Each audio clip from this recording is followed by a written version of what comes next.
যেখানে অনুভূতি শব্দ হয়ে ছুঁয়ে যায় হৃদয়কে।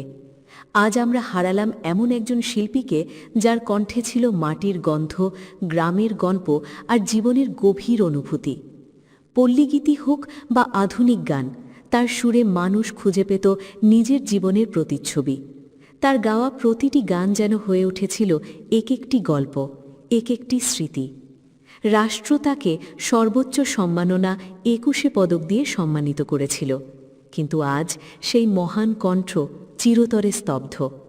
বৃহস্পতিবার ২৬শে মার্চ সন্ধ্যা ৬:৩০টার দিকে রাজধানীর একটি বেসরকারি হাসপাতালে চিকিৎসাধীন অবস্থায় তিনি শেষ নিঃশ্বাস ত্যাগ করেন। ইন্না লিল্লাহি ওয়া ইন্না ইলাইহি রাজিউন। দীর্ঘদিন ধরে বার্ধক্যজনিত বিভিন্ন শারীরিক জটিলতায় ভুগছিলেন এই গুণী শিল্পী। তার বয়স হয়েছিল ৯১ বছর।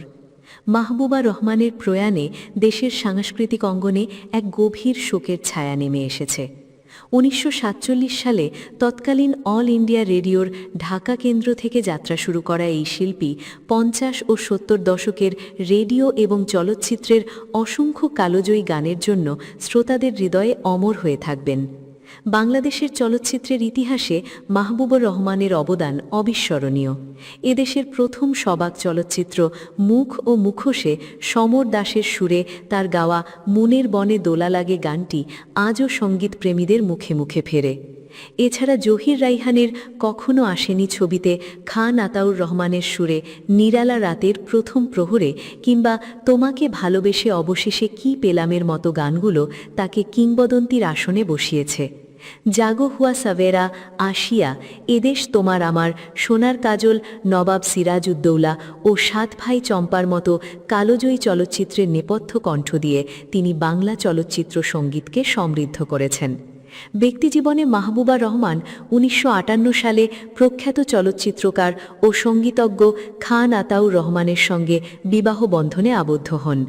এই দম্পতির এক ছেলে ও ২ মেয়ে রয়েছে, যাদের মধ্যে জনপ্রিয় কণ্ঠশিল্পী রুমানা ইসলাম মায়ের উত্তরসূরি হিসেবে সঙ্গীতে প্রতিষ্ঠিত। সঙ্গীতে অসামান্য অবদানের স্বীকৃতিস্বরূপ রাষ্ট্র তাকে সর্বোচ্চ সম্মাননা ২১শে পদকে ভূষিত করেছে। পল্লীগীতি ও আধুনিক গানে ঈর্ষণীয় দক্ষতা রাখা এই শিল্পীর প্রয়াণ এক অপূরণীয় ক্ষতি হিসেবে গণ্য হচ্ছে। একজন শিল্পী কখনো সত্যিই হারিয়ে যান না, তিনি বেঁচে থাকেন তার সৃষ্টির মধ্যে, তার গানের প্রতিটি লাইনে, প্রতিটি সুরে। আজ তিনি নেই, কিন্তু তার গান থাকবে আমাদের মনে, আমাদের ভালোবাসায়, আমাদের স্মৃতিতে চিরকাল।